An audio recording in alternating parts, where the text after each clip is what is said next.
Assalamualaikum warahmatullahi wabarakatuh. Saya Triana Arya Sita. Saya mahasiswa PPG Daljab 4. Saya mahasiswa Universitas Negeri Semarang. Saya akan melaksanakan UKIM dan ini adalah kartu peserta saya. Terima kasih. Wassalamualaikum warahmatullahi wabarakatuh.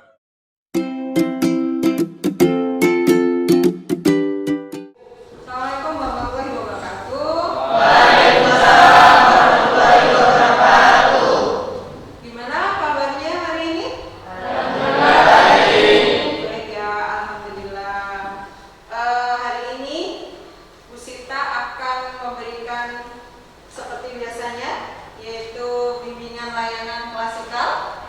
Ya, jadi kita semua berkumpul di sini untuk mengikuti bimbingan yang akan Bu Sita sampaikan. Hari ini, sebelum kita mulai, mungkin alangkah baiknya kita awali dengan berdoa terlebih dahulu. Apakah ada yang mau memimpin berdoa di sini? Rizky, boleh? Silakan Rizky. Siapa? Sebelum kita mulai pelajaran, marilah kita berdoa menurut keyakinan kita masing-masing. Doa mulai.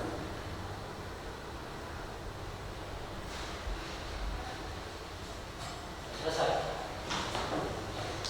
Oke, hari ini Bu Sita ada suatu topik yang ingin saya bahas. Topik saya hari ini adalah adaptasiku di era pandemi. Ayo berpikir nih ya, adaptasiku di era pandemi. Tujuannya, Bu Sita pengen tahu nih, apa sih kebiasaan kalian, baik di sekolah maupun di rumah. Jadi Bu Sita pengen tahu, kita kan jadi manusia itu harus punya kebiasaan, kita punya pola hidup sehat, ya, pola hidup bersih. Kalau kita sehat, insya Allah itu karena kebiasaan kita hidupnya bersih. Nah, selain itu, Bu Sita juga pengen kalian itu punya perasaan di mana mungkin di sini ada beberapa dari kalian yang Bu, saya punya kebiasaan jorok, saya punya kebiasaan yang kurang baik, seperti itu. Nah, hal-hal seperti itu yang tahu adalah kalian sendiri. Nah, Bu Sita kepengen kesadaran kalian untuk merubah kebiasaan yang kurang baik itu menjadi lebih baik. Nah, dari situ kalau kalian udah merasa, oh ya, kebiasaanku ini kurang baik nih, ini yang harus saya ubah menjadi ke arah baik. Nah, dari situ, dari arah baik itu kalian sehingga menyadari akhirnya berubah dengan suatu perilaku atau tindakan. Bukan hanya berpikir saja, oh ini kebiasaan jelek, oh ini kebiasaan baik, ini yang harus saya ubah. Bukan hanya berhenti dalam proses berpikir, tapi penerapannya juga. Contoh apa? Pola hidup bersih dan sehat. Contoh yang kalian biasanya sering apa? Ada yang tahu? Ada yang bisa menyebutkan?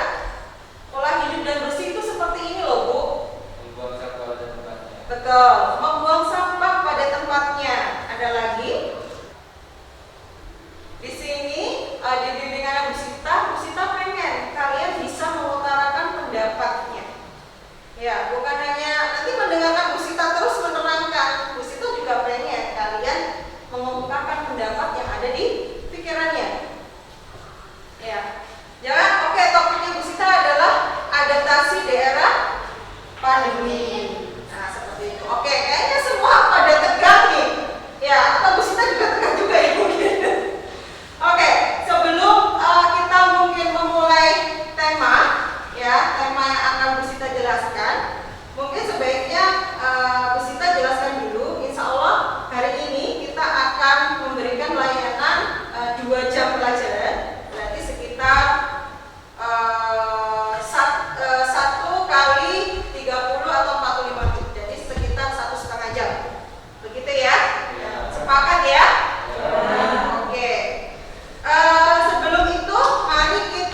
Oke.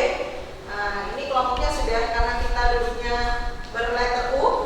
Nanti kita bagi jadi 3 kelompok ya. Kelompok 1, 2, 3. Seperti itu. Tapi nanti saya minta di masing-masing kelompok ada 1 siswa untuk memberanikan diri untuk mempresentasikan hasil diskusinya di depan. Boleh ya? Ya, jadi nanti di antara 1 kelompok dikomunikasikan siapa yang menyampaikan pendapat kelompok di depan teman-teman kelompok lain. Ya, seperti itu ya. Nah, saya nanti minta dari semua kelompok, saya juga minta 1 orang untuk menyimpulkan dari semua hasil diskusi kita dari awal sampai akhir. Gitu ya? Ya, oke. Sudah siap untuk menerima topiknya saya? Ya. Siap. Ada pertanyaan kah sebelum saya mulai? Belum ada. Oke, nanti kalau ada pertanyaan silahkan tanyakan ke Bu Sita. Tidak perlu malu. Di sini kita harus bisa mengutarakan pendapat ya. Ya, nggak usah malu, nggak usah takut ada yang salah, Bu. Saya mau ngomong tapi saya takut salah. Untuk layanannya Bu Sita, mungkin kalau di layanan Bu Sita itu tidak ada salah. Ya, semua jawaban itu benar. Kecuali kalau mata pelajaran yang lain, jawabannya boleh salah. Tapi kalau jawaban di bimbingan layanan, tidak ada jawaban yang salah. Gitu ya? Oke, kalau udah siap semua, kita langsung ke tahap berikutnya. Bentar ya. Nah, sebelum Bu Sita kasih PowerPoint, Bu Sita mau mengutarakan pendapatnya nih. Permasalahan. Bu Sita sering melihat bahwa kalian 1 tidak cuci tangan, benar nggak? Ya. Iya. Terus saya dapat laporan kalian kadang tidak tertib penggunaan masker. Benar apa? Ya. Benar. Sampai-sampai saya tahu sendiri ada siswa yang dikeluarkan dari kelas gara-gara lupa tidak pakai masker. Iya. Ya. Jadi kenapa penggunaan masker itu penting? Kenapa? Kenapa penggunaan masker itu penting? Gimana sih? Yang mana dong? Sama Oris ya, Oris kita yang jawab. Oh ya, Rizky Ibrahim, Rizky-nya ada dua, Rizky-nya ada 2 ya. Tapi ini masuk semua kan ya? Masuk semua kan? Ada semua ya. Oke, ya Rizky Ibrahim. Untuk menjaga kita dari virus. Iya, untuk menjaga kita dari virus. Ya, apalagi pandemi seperti ini, corona seperti ini, virusnya makin membuat kita takut mungkin ya, beberapa siswa. Oke, untuk itu Bu Sita pengen tahu juga nih, ada nggak dari kalian yang punya kebiasaan kurang baik di rumah? Ayo coba angkat tangan. Rizky lagi. Kenapa Rizky? Apa kebiasaan kamu yang kurang baik dalam pola hidup bersih dan sehat? Sering malas-malasan. Malas-malasan dalam hal apa ini? Dalam bersih-bersih Bersih-bersih? bersih-bersih kamar. Bersih-bersih kamar. Oke, itu dari yang cowok mungkin ya. Kalau cowok mager, seringnya tidur. Kalau yang cewek-cewek, ayo, apa yang biasanya apa ya Bu, kebiasaan yang kurang baik yang sering saya lakukan apa? Kalau makan jarang cuci tangan. Kalau makan jarang cuci tangan, langsung makan. Iya. Salah. Hah? Gimana? Oh gitu. Ya, ada lagi kah? Gak ada? Oke, kalau gitu langsung aja. Bu Sita akan bentuk kelompok. Ya, kalian saya bentuk kelompok. Kelompok 1 yang mana? Boleh angkat tangan? Mau yang mana kelompok 1? Saya tunjuk ya. Ini kelompok 1. Kelompok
kelompok 2, yang ini kelompok 1. Oke, silakan dilihat. Di situ ada 4 pertanyaan.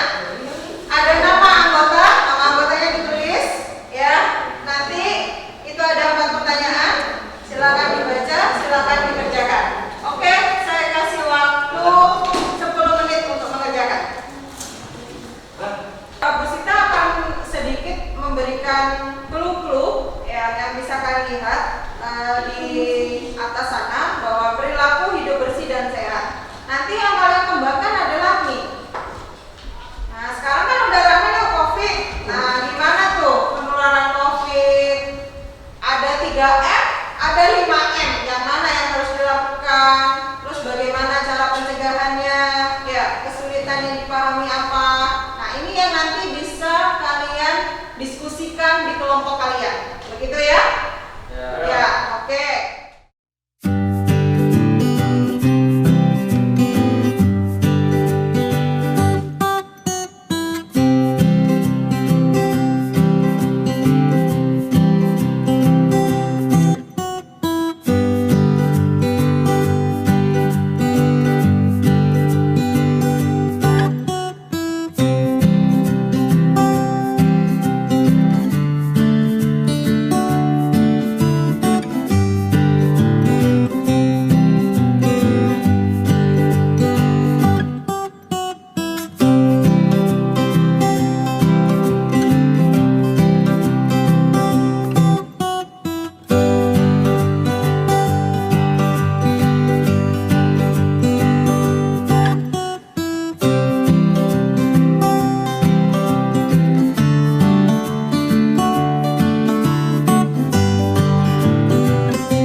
Faktor yang mempengaruhi sulitnya hidup bersih dan sehat: malas, terus banyak waktu yang terbuang untuk bermain game,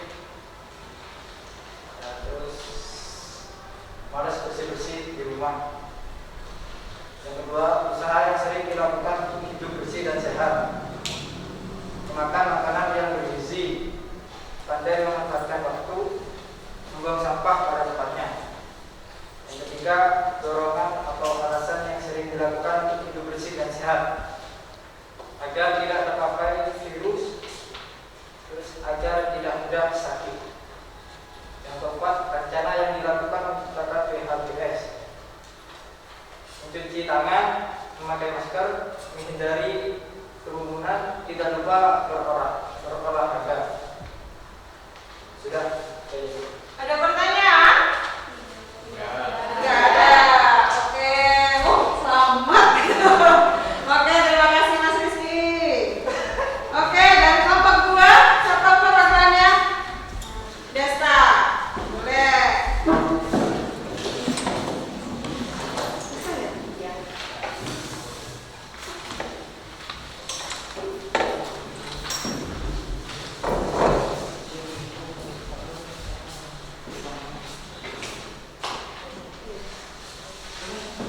Saya menjadi perwakilan dari kelompok 2. Laporan kegiatan kelompok. 1. Faktor yang mempengaruhi sulitnya hidup bersih dan sehat, yaitu malas untuk bekerja karena terlalu banyak main handphone. Yang kedua, usaha yang sering dilakukan untuk hidup bersih dan sehat.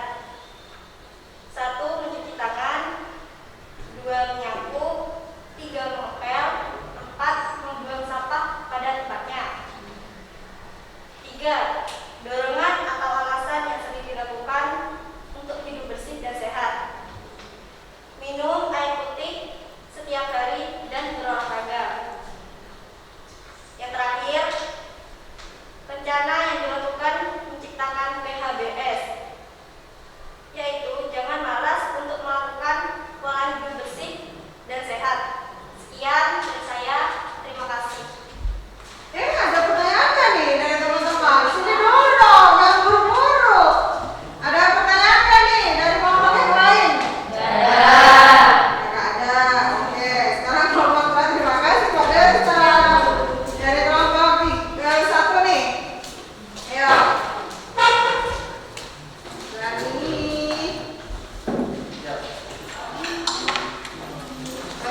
Iya, boleh. Assalamualaikum warahmatullahi wabarakatuh. Waalaikumsalam warahmatullahi wabarakatuh.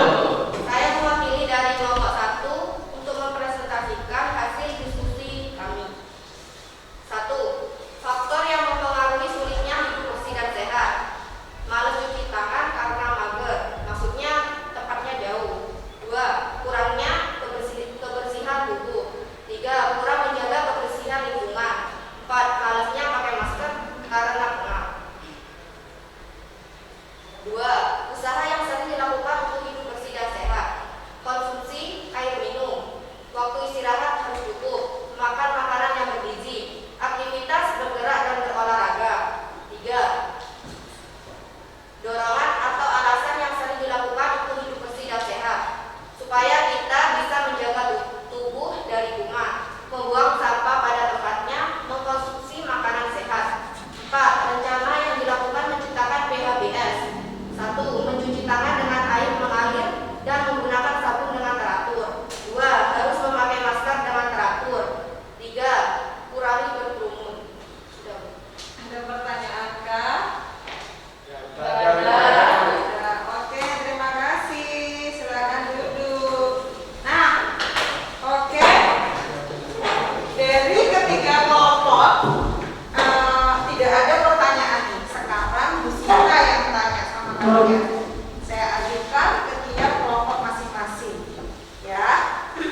Kelompok 1, saya pengen tanya. Tadi disampaikan bahwa kalian di kelompok kalian tadi ada sulitnya hidup bersih dan sehat itu Bu, salah satunya kalau pakai masker tuh pengap. Ya, berarti kan ada hal yang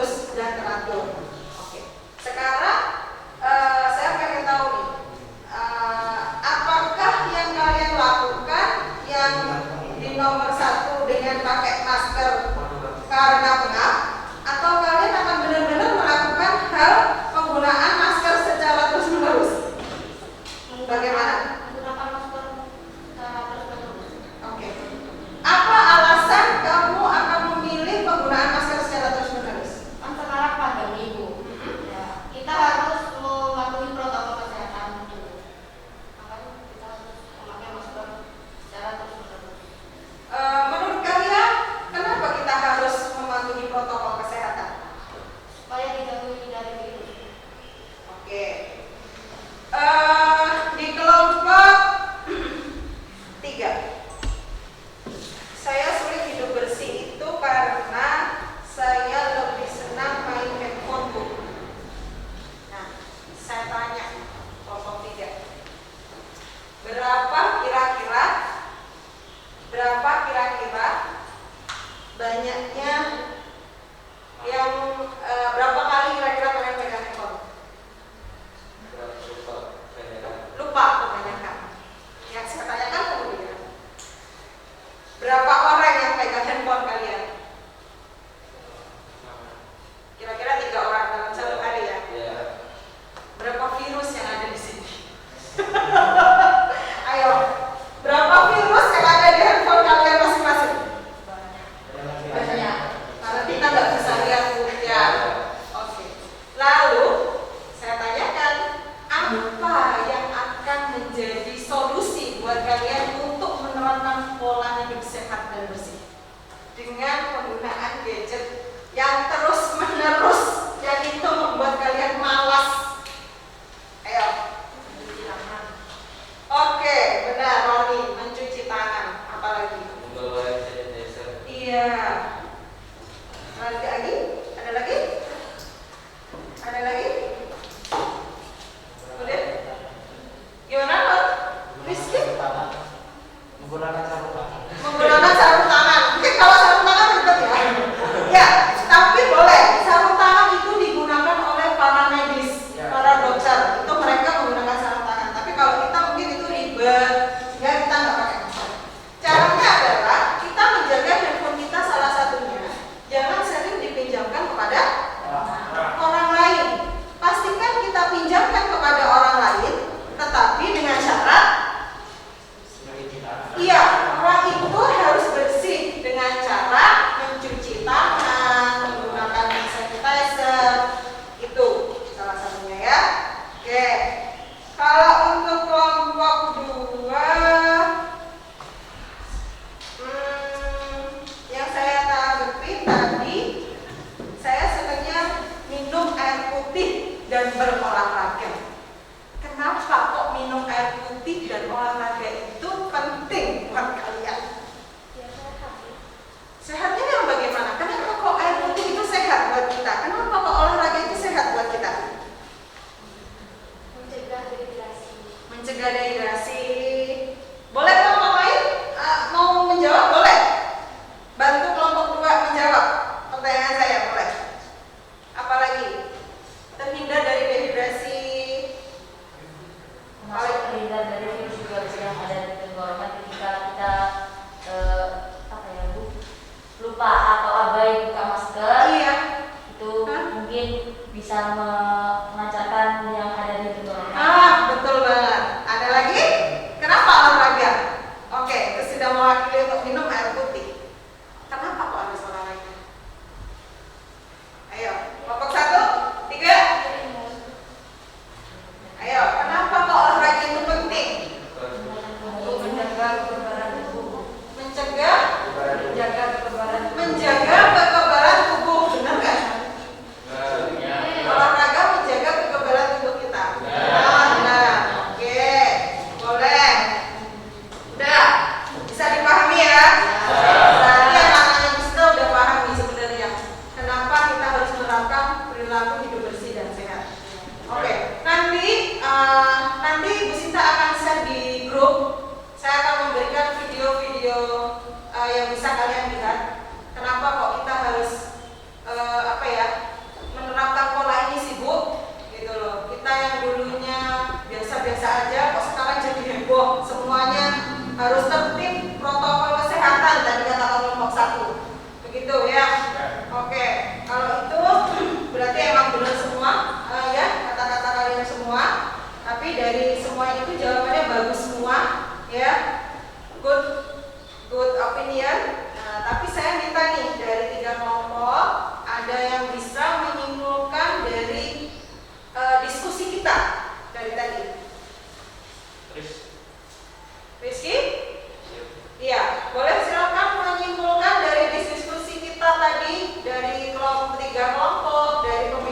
kita. Yuk, dibacakan di depan. Boleh?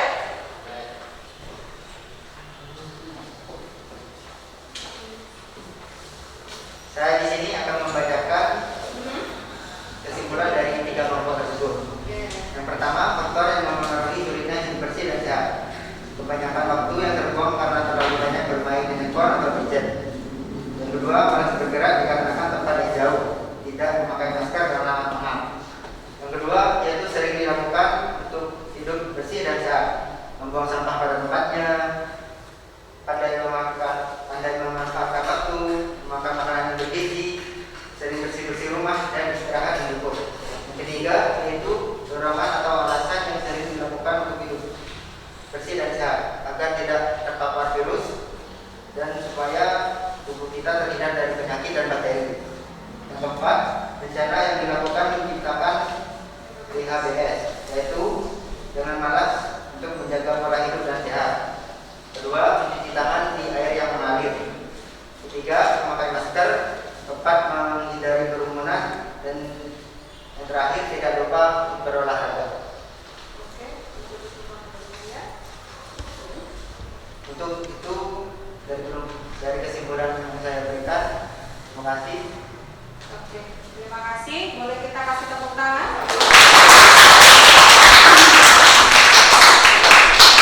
Oke, Bu Sita akan memberikan sedikit penggambaran ya, biar kalian juga tahu nih pemikirannya Bu Sita. Sedikit aja. Salah satunya adalah 5M. Kita 3M atau sudah 5M? 5M ya. Jadi mencuci tangan, gunakan masker, jaga jarak, jauhi kerumunan, dan kurangi mobilitas. Maksudnya kurangi mobilitas berarti apa? Ya, tidak sering keluar rumah jika tidak penting. Oke. Ah, ini ada pertanyaan. Mencuci tangan atau pakai hand sanitizer? Dua-duanya.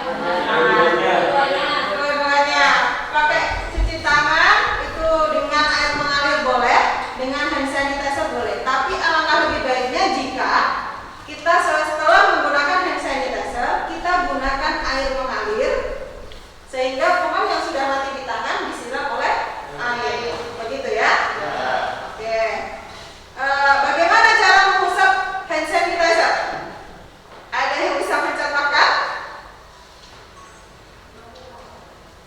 Ayo, gimana? Biasanya kalau di depan gerbang tuh di tem terus dikasih hand sanitizer, gimana cara masaknya? 1, ya boleh begini atau begini, iya dibalik. Jangan lupa jempolnya. Hampir sama kayak cuci tangan ya. Nah, ini kuku-kuku ini begini. Tapi kebanyakan kebiasaan yang kalian lakukan apa? Ini doang. Ini doang ya? Atau kalau enggak, ini udah selesai. Nah, ya makanya jadi penggunaan hand sanitizer itu juga penting ya. Jadi itu nanti bisa ditularkan ke teman-teman yang lain ya. Jadi penggunaan hand sanitizer bukan cerat-cerat sudah udah gitu. Apalagi yang naik motor cerat udah jangan ya. Jadi harus ditularkan. Selain ada cara mencuci tangan yang benar, juga ada cara menggunakan hand sanitizer yang benar gitu. Oke, ini caranya ya. Nah, ini adalah salah satu menciptakan perilaku hidup bersih dan sehat. Semua jawaban kalian ternyata sudah dirangkum di sini semua. Bagus, makanya saya bilang tadi jawabannya kalian bagus sekali. Karena ya ini kesimpulan Bu Sita di sini sudah terangkum oleh kalian semua.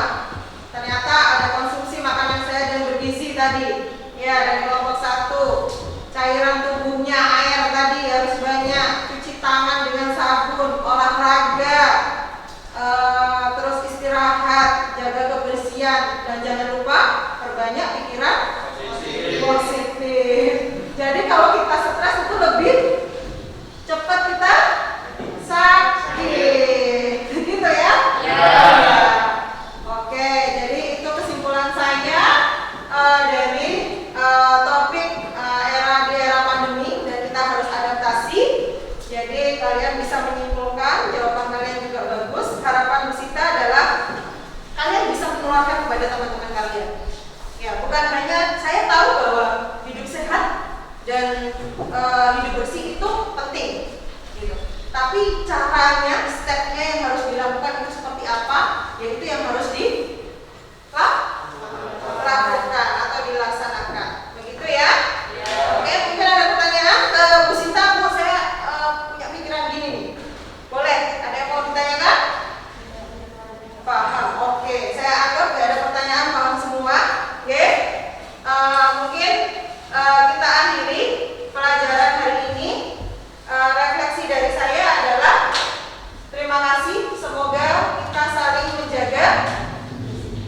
menjaga diri kita sendiri dan orang lain di sekitar kita.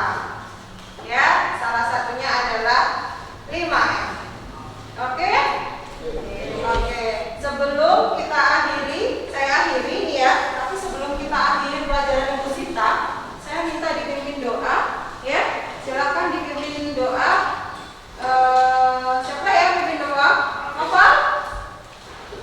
Ya, boleh. Kita pimpin doa sebelum kita pulang. Kita berdoa terlebih dahulu. Sebelum mengakhiri pelajaran, mari kita berdoa menurut agama dan keyakinan kita masing-masing. Doa mulai. Selesai. Oke, nanti selain Bu Sita kasih link YouTube untuk kalian lihat, saya minta tolong Bu Sita untuk diisikan form evaluasi ya. Ya, nanti evaluasinya tinggal centang-centang tentang pendapatnya pribadi masing-masing, ya, menggunakan gadgetnya masing-masing. Nanti dari evaluasi itu Bu Sita akan melihat gimana pengetahuan kalian dari hasil diskusi kita hari ini. Begitu ya? Oke, saya akhiri pelajaran saya hari ini. Terima kasih banyak sudah meluangkan